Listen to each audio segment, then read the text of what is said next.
The morning sky over Manhattan was steel gray when I stepped out of the cab, binder pressed tightly against my side. 20 years of deals, strategy, pay, and sacrifice had led me here, to the negotiation everyone in the industry was watching. Inside Hale International's tower, the air smelled of polished wood and power. I knew the script I would lead, as I always had. But when I entered the boardroom, the script tore in half. The chairman didn't look at me when he spoke. His hand hovered toward a chair that was no longer mine. "Sit down. Alice, you've done enough. Ava will take it from here." The words sliced clean. Ava Martin's daughter, barely 25. Her perfume sweeter than her experience glided into my chair as if it had been carved for her. She smirked at me, a flash of triumph that stung sharper than the dismissal.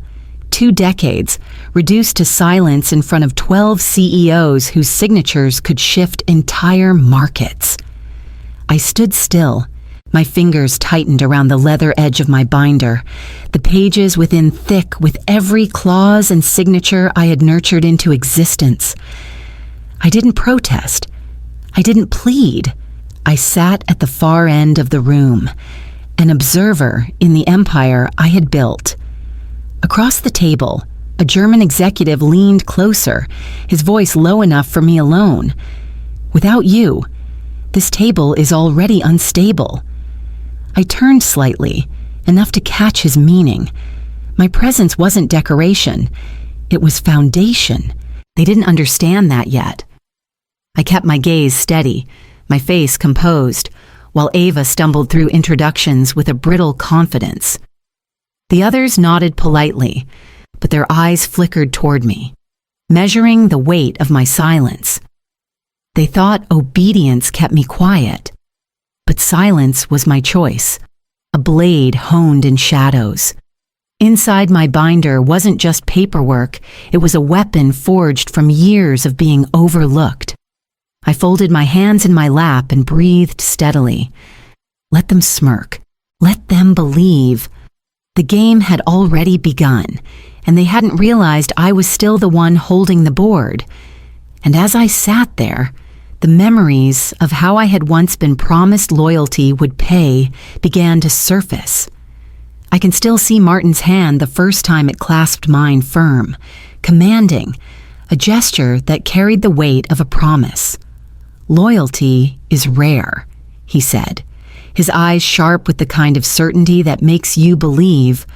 "Prove yours, and I'll make sure it pays." I believed him with the faith of someone desperate to carve a place in a world that never offered second chances. So I did.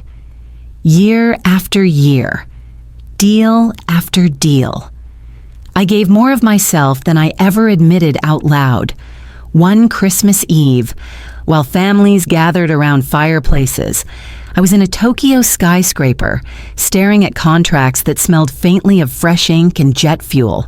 In Paris, I signed an acquisition while my brother's voice broke over the phone telling me our father was gone. In Dubai, a fever racked my body, the IV drip still taped to my arm as I initialed pages that would shift markets. I told myself it was worth it, that one day the ledger of sacrifice would balance. Martin certainly acted as if it would.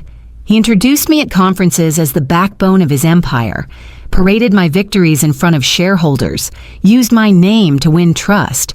But when the boardroom doors closed, my seat was never truly mine. The board remained a family inheritance, a fortress built for bloodlines, not loyalty. The years layered like stones.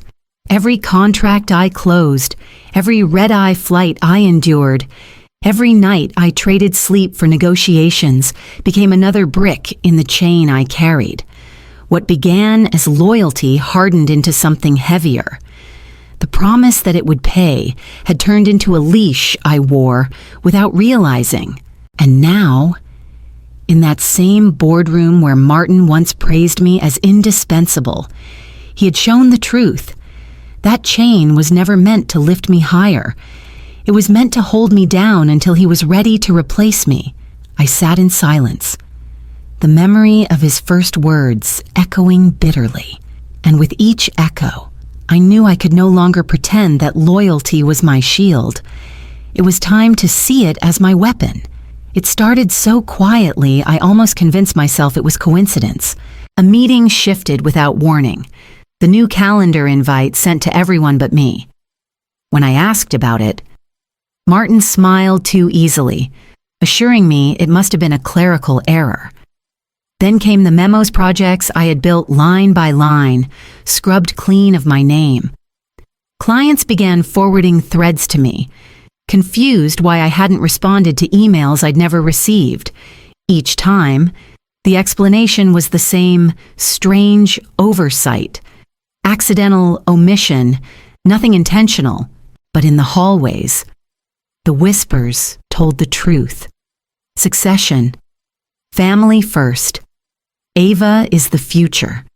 The betrayal seeped through every corridor of Hale International. It wasn't the blunt knife of being fired, it was the slow carving away of my presence until nothing remained. They weren't pushing me aside. They were preparing to erase me. The final humiliation came at a preliminary session in February. I had built a strategy deck over 3 sleepless weeks, every slide layered with nuance, forecasts, and contingencies only I could explain. And yet it was Ava who walked to the podium, clutching the clicker like a child holding stolen jewelry. She stumbled through terms she didn't understand, mispronounced names of partners I had cultivated for years. The CEOs shifted uncomfortably in their seats, their eyes darting to me in the back row. I felt my face burn, but not with shame. Shame belongs to the guilty, and I had done nothing but give. What seared through me was realization. Martin wasn't preparing me for retirement. He was plotting to sever me entirely, to force me out before my deferred compensation could vest. 20 years of service reduced to nothing more than a liability on his balance sheet. I sat there, unmoving, my hands folded. If they wanted me invisible, they would soon learn how dangerous invisibility could be. The night after that session, I opened my binder, not for comfort but for war, determined to dig through every contract I had ever touched until I found the fault line they had overlooked. Rage has a way of burning hot and then settling into something sharper, colder. I refused to waste it on shouting matches in hallways or hollow appeals to a board that had already chosen blood over merit. Instead, I turned it inward, channeled it into hours under the dim light of my apartment, surrounded by towers of contracts, binders, and archived deals. For weeks, I lived among the pages of Hale International's empire, dissecting every merger, every restructuring, every footnote that most executives skimmed over. I read until the words blurred, then read again. Somewhere in those clauses, I knew, was a hinge on which the whole empire turned. And then I found it, buried in the restructuring agreements of a transatlantic deal 3 years earlier. There it was, one clause, written in legal jargon so dry it could have been dust. Yet it was fire. It bound 12 international partner CEOs into a collective negotiation framework valid only if I, Alice Moreau, was present to witness and validate the terms. Without my signature, the framework unraveled, leaving every agreement null. At the time, it had been nothing more than a safeguard, a way to streamline authority and prevent disputes over multiple signatures. I had drafted it myself, tucked it into the pages without fanfare, certain it would never matter. Now it was everything. Every deal that Martin wanted Ava to helm depended on me. Every handshake, every contract, every projected dollar sat on a foundation only I could legitimize. And the beauty of it was that they had forgotten. Their arrogance had blinded them. In their rush to crown Ava, they had overlooked the silent ink of their own agreements. I leaned back in my chair, fingers pressed against the page, what they thought was my weakness. My silence was the perfect disguise. They believed I was cornered.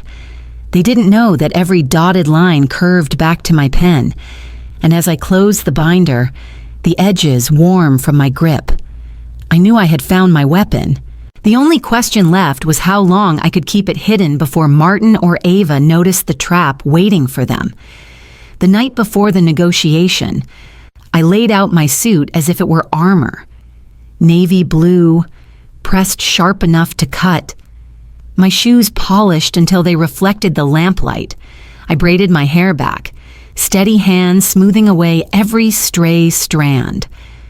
The binder waited on the desk, its weight more than paper, its spine rigid as a blade. I heard my father's voice in memory, low and patient. Don't raise your voice. Alice, raise your terms. Sleep never came, but at dawn I felt sharper than I had in years. I walked into Hale International's tower as though into a battlefield, my pulse even, my mind honed. The air of the lobby reeked of power and perfume. Martin was already waiting outside the boardroom, his smile brittle, stretched too thin. "Alice," he said smoothly, "good of you to join.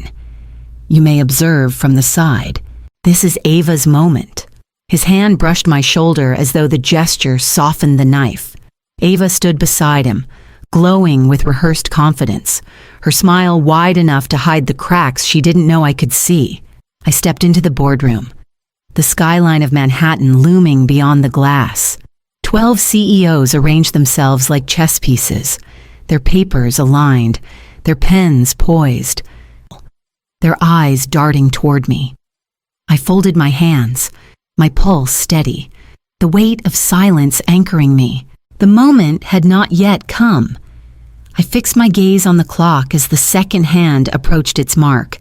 At 9:47, the stage I had prepared in secret would ignite.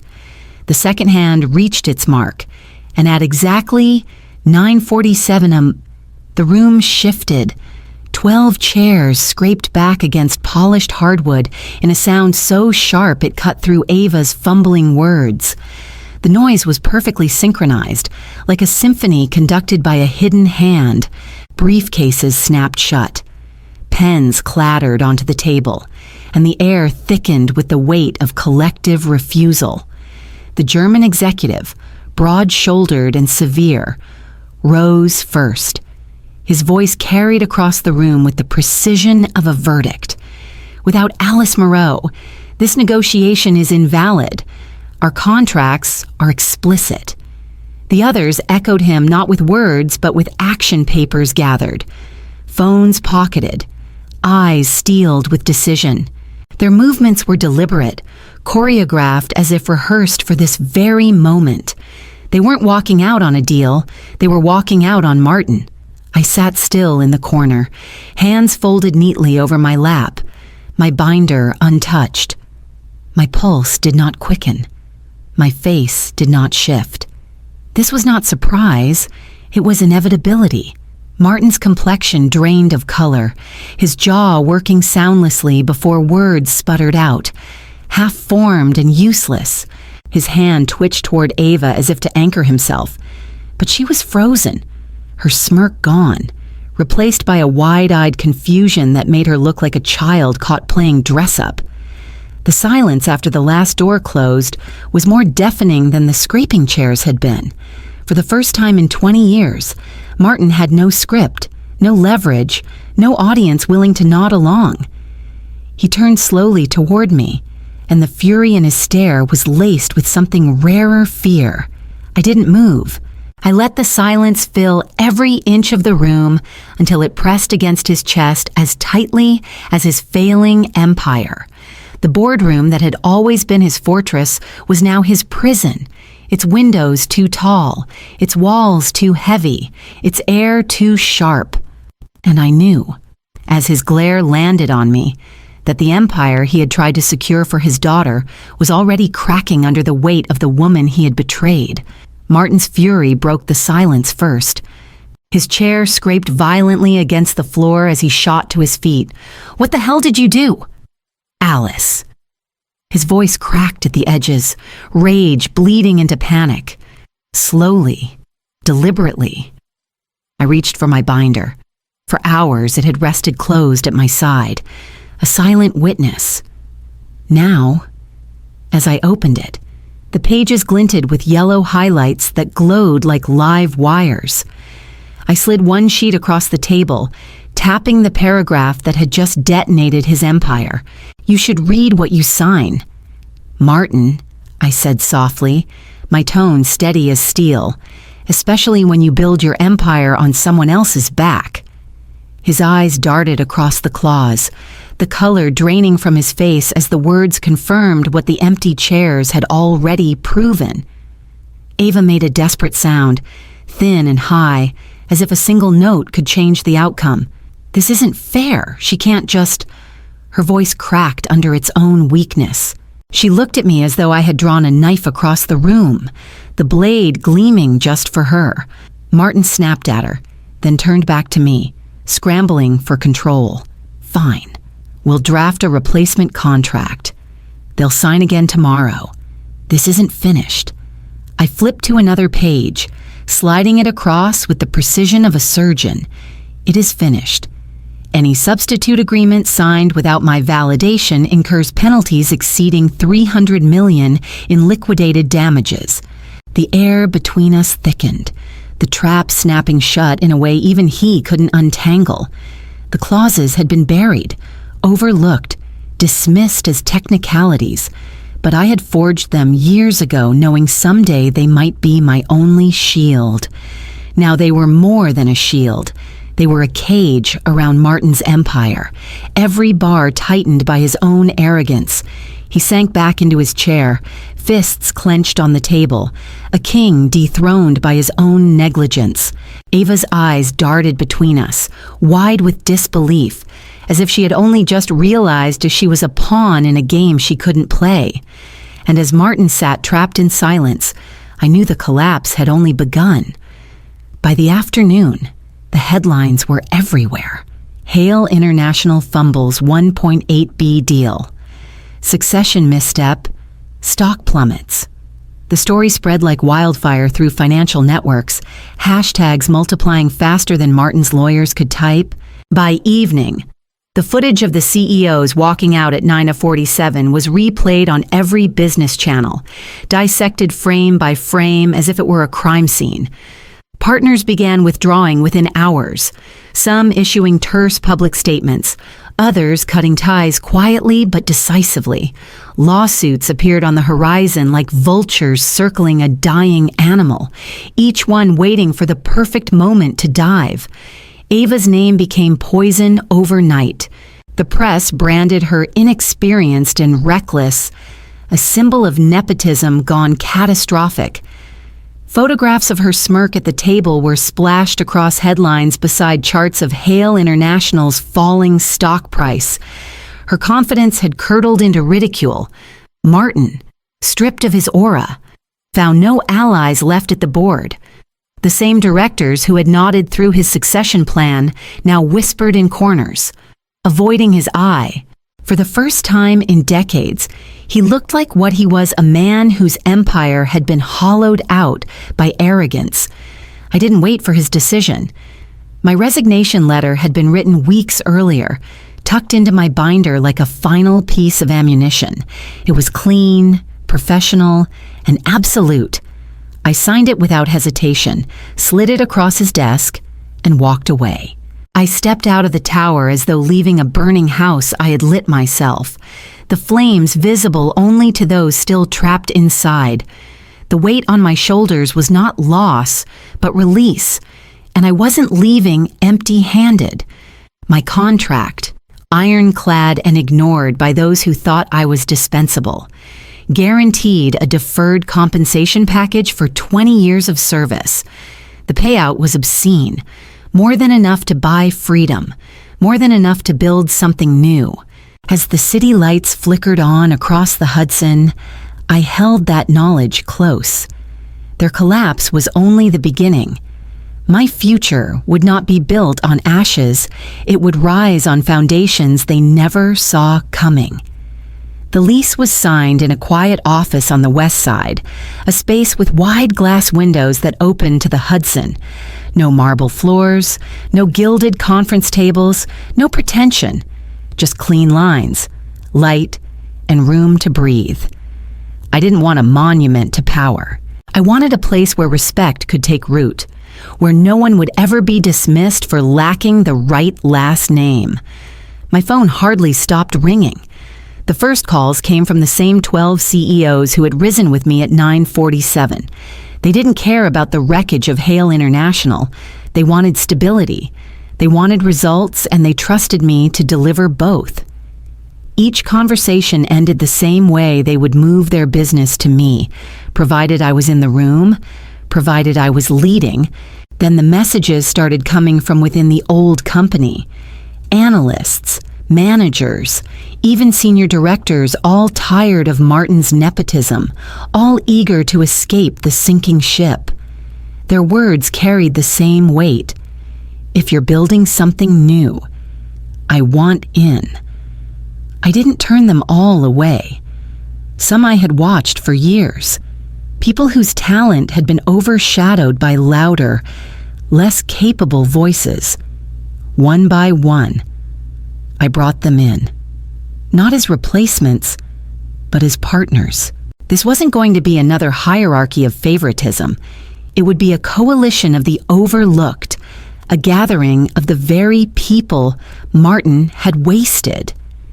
The office filled slowly, desks carried in by hand, whiteboards leaning against bare walls, voices echoing as plans took shape. It wasn't glamorous, but it felt alive in a way the old boardroom never had. Each new chair added was a promise not of titles, but of earned respect. I didn't just open a firm, I built a refuge, a place where skill mattered more than bloodline, where loyalty would be rewarded with opportunity, not chains.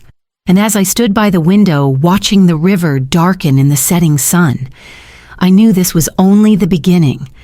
The world had finally seen me as indispensable, and the stage was set for me to decide what to do with that power. Months passed, and the world shifted with them. My office overlooking the Hudson no longer echoed with emptiness.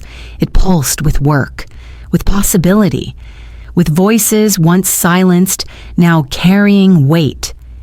Each contract signed under my roof was another thread woven into a new fabric of trust. Then came the summit, an international gathering of the industry's powerhouses, the kind of stage where reputations were made or buried. I walked into the grand hall with my team at my back, the 12 CEOs already aligned with me, their presence a shield no title could buy. At the far edge of the room, I saw them. Martin and Ava, lingering like shadows cast too long. He stood stiff, jaw clenched, his shoulders smaller than I remembered. She tried to smile at passing executives, but each turned away, their eyes slipping past her as if she were invisible. They were no longer feared, no longer envied. They were reminders of how quickly arrogance could decay. When my name was announced, the applause struck like a wave. I stepped onto the stage, the lights warm on my face, the weight of silence finally replaced by thunder. Behind me, the 12 CEOs stood in solidarity, a living testament to the moment that had rewritten everything. I didn't need speeches about betrayal or revenge. I didn't need to recount the scars. I simply looked across the hall until my gaze landed on Ava. She straightened, as if daring me to acknowledge her. I smiled. "Sit down, Ava." The echo of those words rolled across the hall, and the applause swelled until it shook the walls. In that sound, I heard the memory of 947, the scrape of 12 chairs rising together, the symphony of a silent rebellion. That sound was not defeat, not humiliation. It was freedom. It was justice. It was 20 years finally paid in full. And I knew then silence had never been surrender. It had been patience, sharpening its blade until the world itself carried my voice louder than I ever could.